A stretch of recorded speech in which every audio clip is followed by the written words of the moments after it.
Good evening, everybody. Oh, need a gin. As always. Hi, everybody. Happy Wednesday evening. Nice to have our regular slot back, interviewing the distiller who made the good stuff that we drank last week. So let's see who is on, who's going to join us, because tonight we are, move my glass. Tonight we are announcing, and put on here, announcing the competition winner for Lytham Gin. Yeah, baby. If you're on, say hi, tell us what you're sipping. I think you can all guess what I'm going to be having. Yes. And Sarah is about to, come on screen with us. So let's get the distiller on. Let's get the lady that makes this good stuff here that you lot all been posting photos of, Louise Tilsley. Yes. Hello, everybody. Right, here she is. Ta-da! By the magic of technology. Hello. Lovely. Hello. Are we all warm and snug now compared to the day you've had in the freezing cold making this good stuff? I am now. Did you bring your stock back with you? I brought quite a bit back with me actually today. Yeah, I did. But it's been very cold today. I'm in a big industrial unit with no heating, so it's really cold. I think it was about 8 degrees in there today, which is pretty nippy. Oh, my goodness. Spent the day in a coat and a scarf. I might take a hat tomorrow. When you messaged me, I'm going to make it in Australia. When you messaged me earlier, I'm free pouring. Do you free pour? No, I always use a measure. I'm a good girl. Yeah, I know. I feel like a really naughty girl at school now. When you messaged me earlier saying, "Oh no, I've not got all the stock with me. Should I go back to the distillery? Brackets, it's freezing cold and I'll be on my own." I was like, no, nobody be disappointed. Stay where it's warm. Health and safety first. That's the most important thing. So cheers, lovely. Cheers. Yeah, cheers. Nice to see you. What have you got? Cheers. What have you got in your glass? I've got the same as you. I have got I can't get used to this camera. Lytham Gin. Yeah, let's do it. And snap. And I've got, you were talking about tonics earlier. Yeah. You were sent some. I have got a San Pellegrino tonic. Have you? I've not seen that before. That feels a bit posh. Very nice. They do a couple that I've seen. They had 2 in the shop that I was in. So they had this one called Tonica and the other one called Citra or Citrica or something like that. I bought them back. But I've got this one and it's really good. Oh, nice. Are you what's your go-to gin? What do you like? If I'm not drinking my own, obviously. Well, no, because you've got a little family of gins now, to be fair. Yeah. A child from your collection. Let's do both. What's your favorite from yours? And on the days you're forced to drink someone else's, what would you drink? Well, so obviously about 3 years ago now, when I was planning becoming a gin distiller, I had to drink a lot of gin, which was really good fun. And I had to drink a lot of other people's gin because I hadn't made my own, to decide exactly what it was I liked. And at that point, before I started drinking lots and lots and lots of different craft gins, my favourite go-to gin would be Plymouth Gin. And I've liked Plymouth Gin for a long time. And I still like Plymouth Gin. And if it's on a menu in a bar, I will choose a Plymouth Gin. I like Sipsmith. Yeah. I like a local distillery. I shouldn't mention this, really, the competitors, but I'll mention it anyway because they're good people. I like Cuckoo Gin. So they're based the other side of Preston. So they're about, I don't know, about 15, 20 miles away from me. And they make some pretty splendid gin, but I just like their original gin. And if I was in a local bar and they didn't stock mine, but they stocked theirs, I'd have a Cuckoo. You wouldn't throw yourself over the bar and swipe it all off and say, get out and, with your gin. No, you wouldn't do it with a Cuckoo. No. Yeah. But if I'm drinking my own gin, So I've got 5 gins. Yeah, tell us who's in the family. Tell us who's in the family. Oh, I'll introduce you. Introduce us to the kids. Right. So obviously you know about the original. That's that was my firstborn. And that so all my gins contain something that is local to the area in which I live. They've all got a little bit of Lancashire in them, and this one has got samphire in it that grows out on the river estuary. So Lytham is not actually on the sea. Lytham itself is on a river estuary. We're opposite Southport, and along the estuary grows this lovely sea vegetable called samphire, marsh samphire, and I use it in this gin, and it gives the gin this lovely silky smooth mouth feel that makes the gin sort of cling to the inside of your mouth and makes the ginniness stick there. It's very, yeah. So that is my firstborn. Can I say I love the phrase that you've just said, a little bit of Lancashire, a little bit of Lancashire in each bottle. Yeah, there is. Yeah. So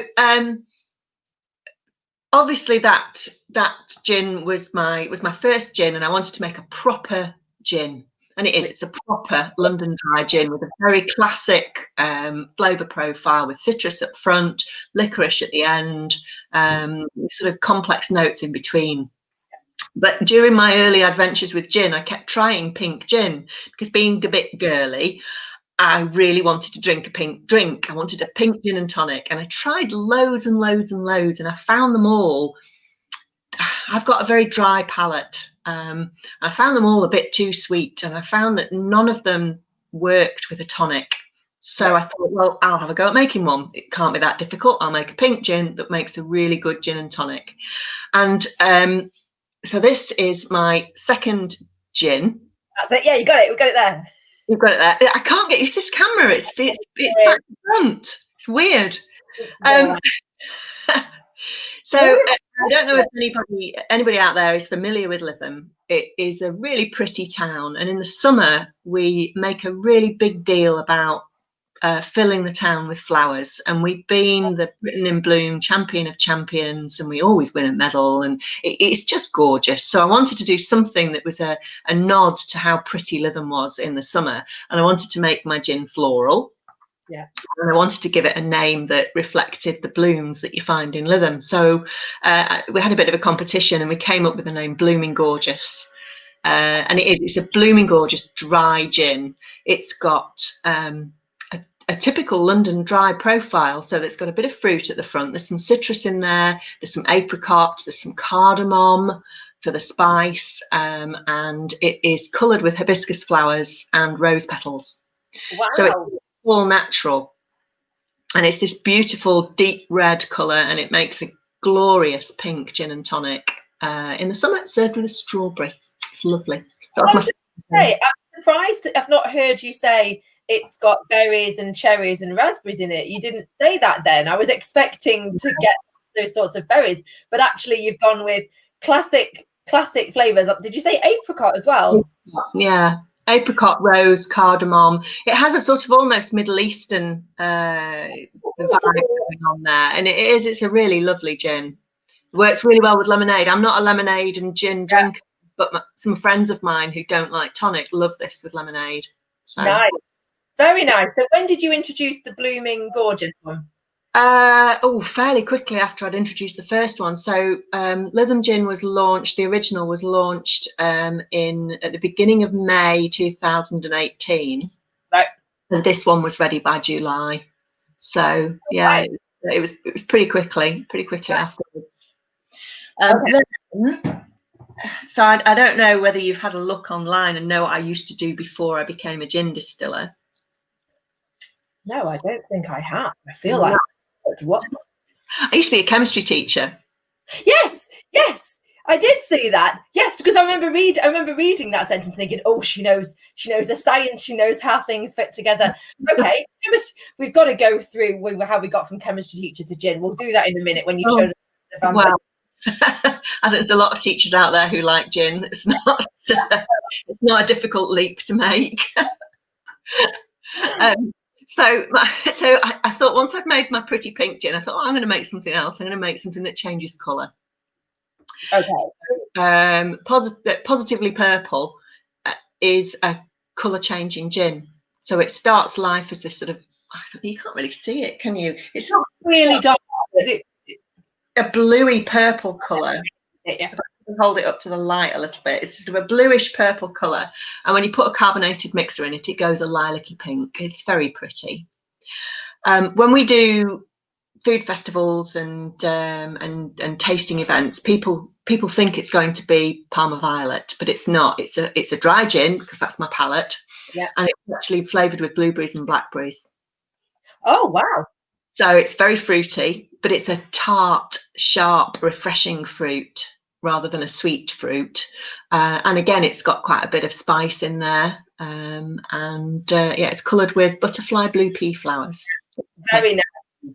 I think your palette is going to be appealing to a lot of people. I can already feel the audience going, the dry palette, the classic London dry, whilst also looking beautiful, not being really heavily sweetened, heavily berries, actually very balanced. Yeah, and in all of the gins, it's the juniper. Juniper's the star, and the other botanicals are there to complement it and to balance with it. And I think that these two gins have been really quite popular with people who like gin rather than who like sweet gin liqueurs, because they're proper gins, but they look very, very pretty in the glass. Oh my goodness, I can already feel a set coming on. Funny you should mention a set here. It's funny you should say so. And we hadn't practiced that, had we? Not even planned that. It's brilliant. So I've got this little set here, which comes in this little box that you know it's got gin in it, but you can't tell what's in it until you open it. And when you open it, it has a little card, but then it has... Oh, they look great. The little 3 flavoured gins, and a card that tells you all about what's in them. So are they 50 ml? Yeah. Oh, nice. Selling those sets at the moment. Yeah, you can get a set of 5 or a set of 3. So that's a set of 3 that I just brought home to show you. Right, no, that's really nice. I'm going to put that on the membership page and give them a big shove towards that if they're not already, because you've kindly given us 20% off for the members. And I didn't know you did those little kits. Yeah, they're really nice little gifts. They're really nice little Christmas presents. And with 20% off, it makes them a very, very nice little gift. I've got a friend of mine. Well, she's a former colleague and friend, and she buys sort of 5 or 6 sets at a time so that she can give them to people for Christmas. So gives them to a hairdresser and a lady that does the nails and the. Just line them up on your shelf just for yourself to look at, because what box you've got, it looks really classy, doesn't it? Really sophisticated, nice and tight, lovely box. Okay, so are they? Is that? Wait a minute, I know that's more. Say I've seen posts. So I have got the Navigator. So I should say that the berries that are in the Positively Purple, they're all locally foraged from the lanes around where we live. Nice. So yes, it's all locally foraged berries. So the Navigator is my Navy strength gin. This one is just won a 2-star Great Taste Award. So I'm quite proud of that. It's not many gins did win 2 stars this year. They're only a handful, really. So the Navigator is a properly good London dry gin, 54.5% ABV, so a little bit less than the typical 57%. Yeah. Lots of herbs, lots of spice, distilled with cold pressed organic apple juice instead of water. It gives it this lovely creamy flavour in your mouth. It's incredibly smooth for a strong gin.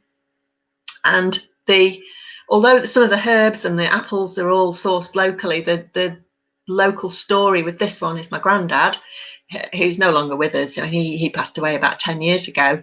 And he was the navigator on the Queen Elizabeth during the Second World War. So I made it for him. What an amazing story. Have you got any pictures from him and that journey? Yeah. There are some on my Facebook page, and I must put some on my website actually. But yes, I've got some lovely pictures of him in his uniform. And before lockdown, we were in conversation with Cunard, because the Queen Elizabeth was a Cunard ship. But obviously all cruises and everything have stopped now. But we were in conversation with talking about seeing if we could supply the Cunard ships with the Navigator. So what a really interesting, nice, authentic bit of history to tie. It's amazing the amount of distillers I speak to who say it was actually my grandfather or my mother or my grandmother, and there's a connection there. So that's a really strong connection. So Navy strength at 54%, and then what's this bee's knees? Is that the phrase I should be using? Bee's knees, definitely. About this. Tell me about bee's knees, because I've seen lots of people in different groups posting pictures of this, and I'm going, I've got to get some of this from what I see. Tell us about this. Well, this has really taken off this year because back in May, it won the Gin Guide's Best Old Tom. It won the Old Tom category. Wow. And let's turn my phone off. I thought it was mine. I recognised that sound. It's a ring. Somebody at your front door. Yeah. So it won the Gin Guide's Old Tom category, but it also won a London Spirit Silver Medal and was in their top 100. So that's been getting a lot of promotion recently. And again, it won a 2-star Great Taste Award last month. It is an Old Tom style gin, so it's slightly sweeter than a London Dry. And mine is sweetened with honey, and it's sweetened with Lancashire honey. It has a touch of lavender. And then it has some spice in there from cardamom and licorice and cassia, but it doesn't overpower the juniper. It still tastes predominantly of gin. When you smell it, it smells like gin with a touch of lavender. When you taste it, sometimes you think, has it actually got honey in it? And it's not till you take the second or the third sip that you start to feel that the honey coming in at the back of your mouth, and it builds as you drink the gin and tonic. So I didn't want it to be overpowering. I didn't want to make a honey flavoured gin. I wanted to make a gin that had hints of honey, and it is really lovely, and it makes a really good gin and tonic, as well as being a really useful addition to cocktails. I'm getting the feeling that all of your gins make a really good gin and tonic. I don't feel like if we were a girl band, we can all sing, we can all dance, we can all act to a triple threat. There's no weak link in this party. I think it's fair to say. And you have gins in different sizes as well, don't you? Because I think I've seen some pictures of the bee's knees in smaller sizes. So do you do them all in 50s and 20 centilitres, or? Yeah, well, they all come in 50s. I don't have the bee's knees in a 20 at the moment, but I will do in time for Christmas. I've got new labels coming. It was a fairly new gin, you see. So when I had my 20 centilitre labels printed, I didn't get them printed for bee's knees. So yeah, there will be 20s in time for Christmas. And there's a new gin coming out as well. It's called... Go on. What's happening next? I didn't even need to ask you the question. So it's the first adventures into flavoured gins, actually, with a gin called Zesty Orange. So it's still going to be a full strength 40% gin that will taste of gin, but it will be very orangey. So it's got lots of orange in it, and then little hints of vanilla and star anise to just give it that little bit of interest, to take away from the sort of completely sweet orange flavour. That sounds exciting. Now, dare I ask, because I know you're very busy, is this pre-Christmas? Is this post? Oh, yeah, pre-Christmas. The labels are on order. So as soon as the labels have arrived, it's ready to be bottled and sold. So, yeah. So what's this one called? Is it called Zesty Orange? Zesty Orange. Called Zesty Orange. So this is clear. Does what it says. Zesty Orange with a bit of vanilla and some star anise. Still a classic gin, but kind of a more... even stronger probably flavour profile with the orange for the people. Yeah, the orange definitely hits you when you drink it, rather than the other gins being gin when you drink it and then the other flavours develop. This one is definitely an orange gin. This is more like the Tanqueray Seville. When you drink it, you know you're drinking an orange gin. So yeah, it's going to be like that. Is this orange?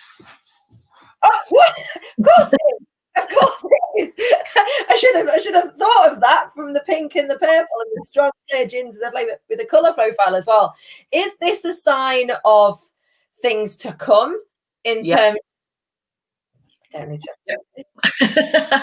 Yeah, so I've also in the pipeline. Oh, I have rum.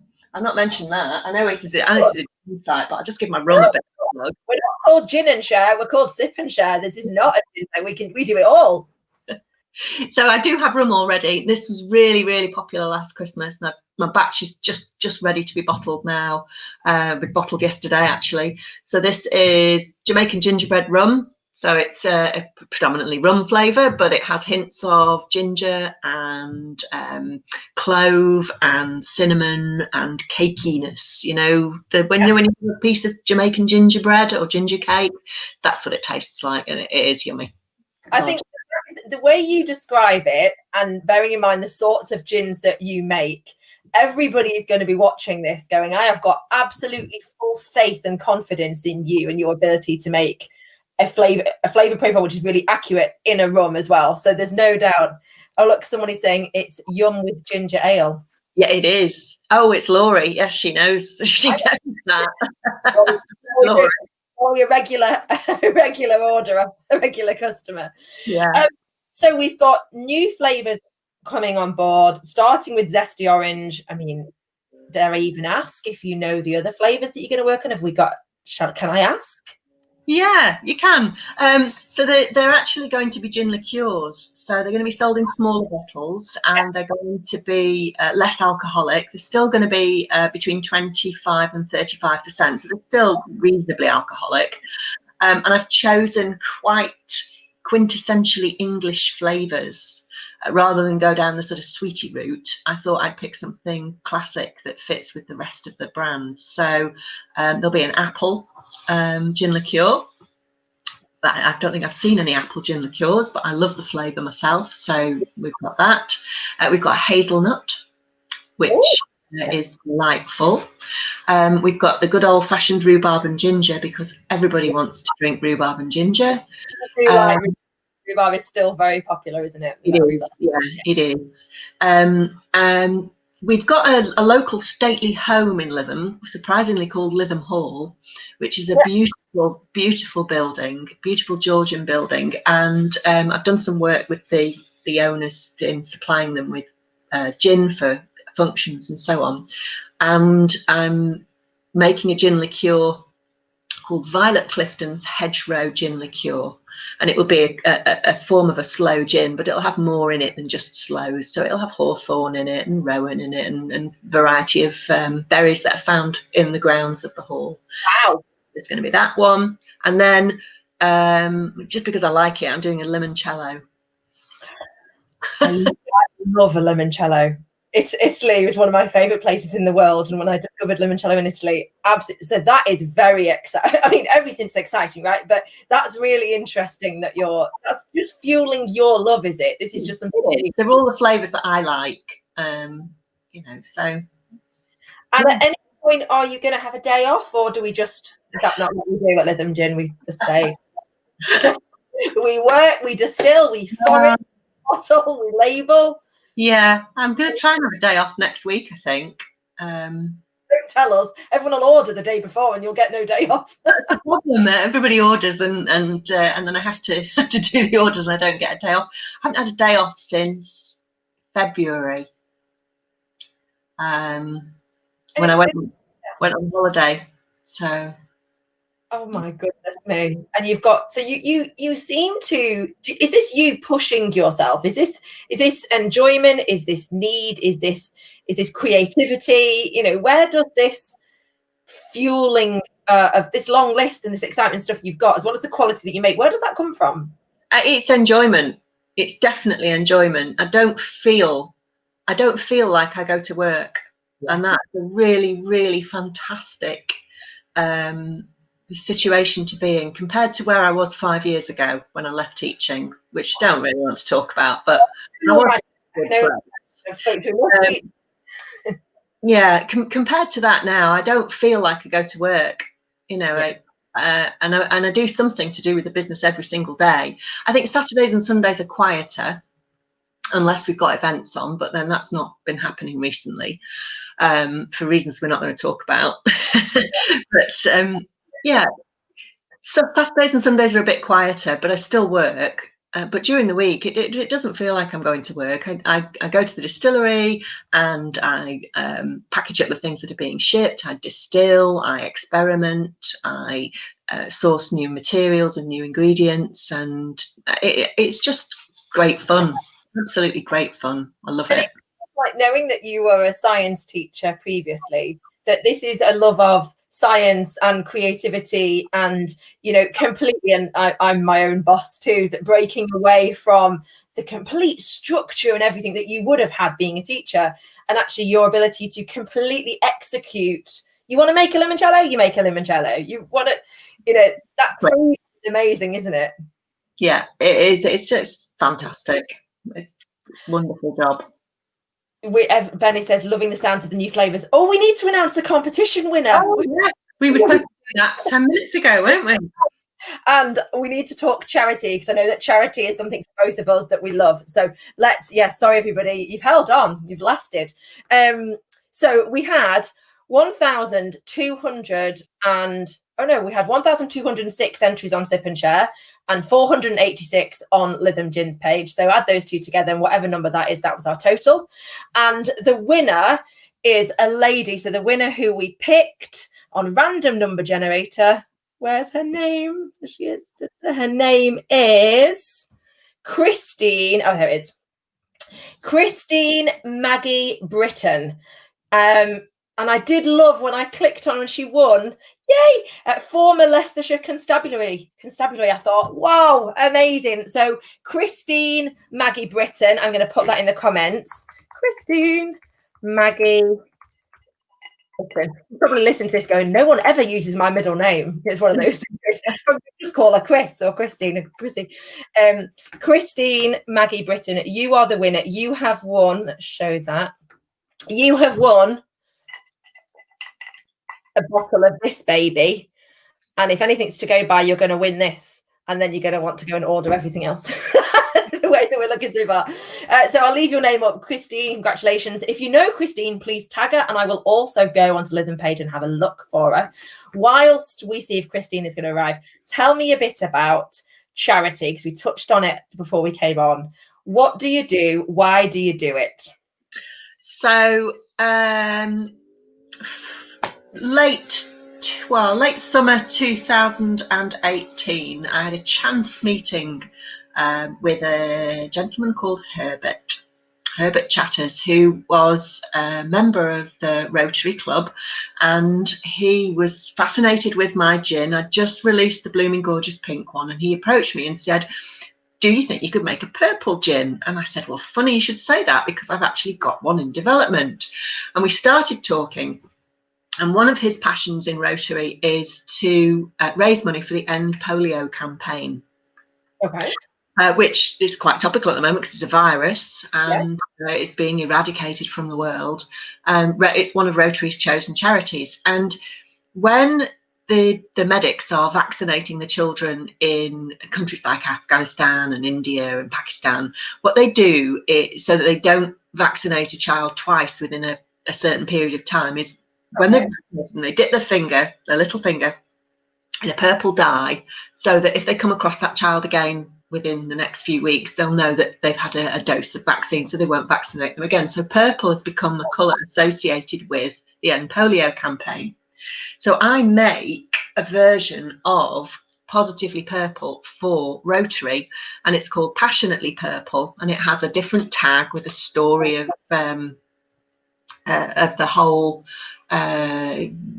reason that we're making the gin and what we're doing good. And it's actually sold at a reduced price from my own gin, and £6.20 from every bottle goes to the charity. So it's not a small donation, it's not sort of 50p or a pound, it's a big chunk of money from each bottle that goes towards the charity. In total, with the additional contribution that we get for the gin, we've raised over £30,000 so far, and we've raised enough money to inoculate or save the lives of about 120,000 children. So it's a massive deal. That is wonderful. There's a few things in that I want to pick up on. One, the business person in me, and knowing what I know about gin and margins and bottling and labeling and all of those, the costs associated with the stuff you promote and the stuff you make, is to give £6.20 to give anything is phenomenal. To give £6.20 gives me shivers. That is a massive amount of money per bottle. Can people buy that bottle through you? No, they can't buy it through me. They have to go through the Salford and Swinton Rotary Club. Can I just put it on here? Let me just write that. Yeah. Salford and Swinton Rotary Club. So I've gone all admin for a second. But yeah. So Salford and Swinton Rotary Club. Let me just make that comment there. Okay. So people can buy it through there. They can buy it through there, and they also, and I haven't brought a bottle of it home with me actually, but the Bee's Knees I rebottle and we rebrand as under a different name called A Taste of Honey. So back in the 1960s, there was a book that was written called A Taste of Honey, and it was a screenplay and a film, and it was set and written in Salford. And I went to Salford University, so that's the sort of connection there.